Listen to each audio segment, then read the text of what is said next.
जो मंजर मैंने इस बार देखा वो शायद ही किसी ने देखा होगा और शायद ही कोई आगे देख पाएगा, क्योंकि ट्रेन में लोग नहीं जा रहे थे, लोग जा रहे थे उनके कहीं छुप के उनमें ट्रेन जा रही थी।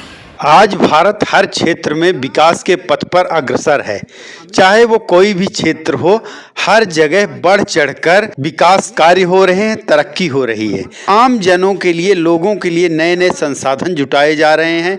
आवागमन के साधन बढ़ चुके हैं। रोड, रेलवे, यहाँ एयरपोर्ट, नए नए एयरपोर्ट बन रहे हैं, रेलवे ट्रैक बन रहे हैं। रोड का तो खैर जाल बिछ चुका है पूरे भारत में, लेकिन आज भी यात्री परेशान हैं, बेहाल हैं।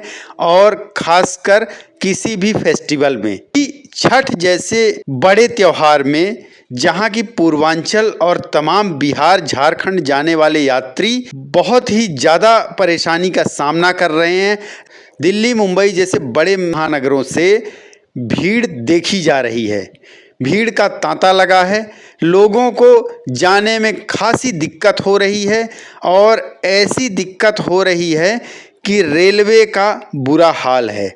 जहां एक तरफ हर साल बजट में सरकार नई ट्रेन चलाने की घोषणा करती है, खासकर बड़े त्योहारों में कई स्पेशल ट्रेनें चलाई जाती हैं। बिहार जैसे राज्य के लिए आना जाना कभी भी सुगम नहीं हो पाया है, चाहे वो त्योहार का समय हो या फिर आम दिन हो। रिजर्वेशन मिलना तो बहुत ही मुश्किल हो रहा है।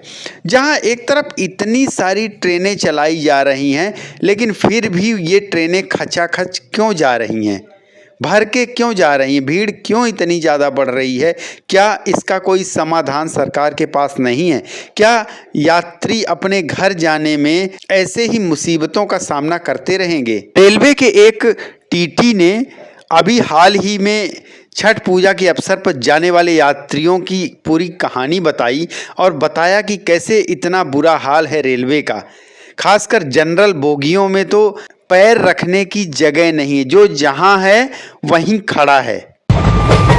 इस बार दिवाली पे मेरी ड्यूटी लगी थी दिल्ली से पटना तक की एक ट्रेन में। मैं नाम नहीं लेना चाहूँगा, ना अपना, ना रेलवे का, ना ही ट्रेन का।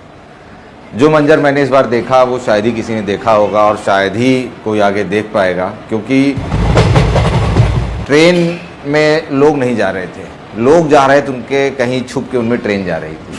आपको खिड़कियों से बाहर लोगों की चूतने दिख रही हैं, दरवाजे से बाहर लोग लटके दिख रहे हैं आपको। मतलब आपके अगर ये दो दरवाज़ा है तो ऐसे हो गया था दरवाज़ा, उसमें 10-10 लोग लटके हुए। हर आदमी के हाथ में जो आ रहा तो पकड़ के खड़ा था, क्योंकि जिसको हैंडल मिला वो हैंडल पकड़ा था, जिसको किसी के बेल्ट मिली वो बेल्ट पकड़ के खड़ा था।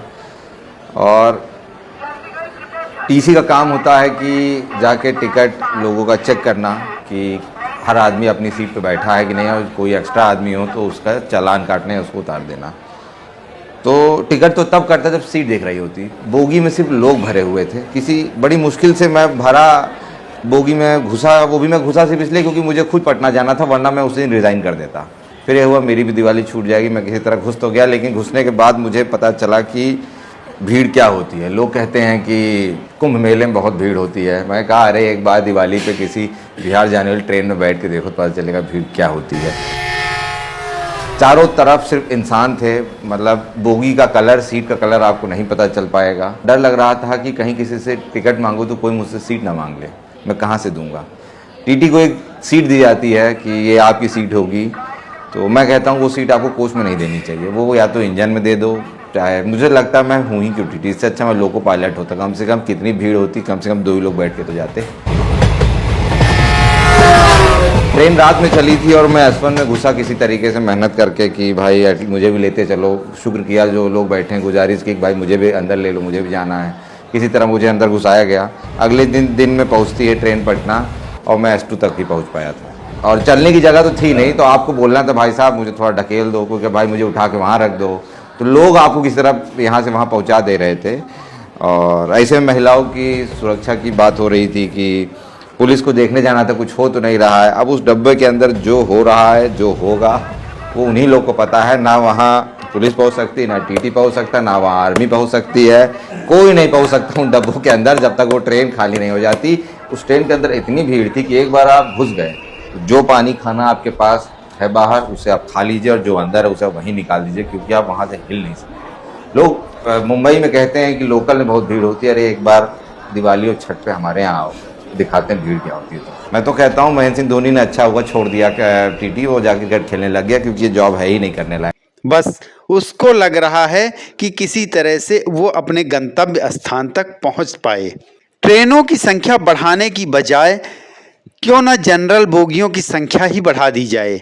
जहां एक तरफ भारत सरकार हवाई चप्पल से हवाई सफर का सपना दिखा रही है आम नागरिकों को, तो वहीं ट्रेनों में जनरल बोगियों में इनके लिए कोई भी सुविधा नहीं है। ट्रेनों में उनको बैठने की जगह तक नहीं मिल रही है।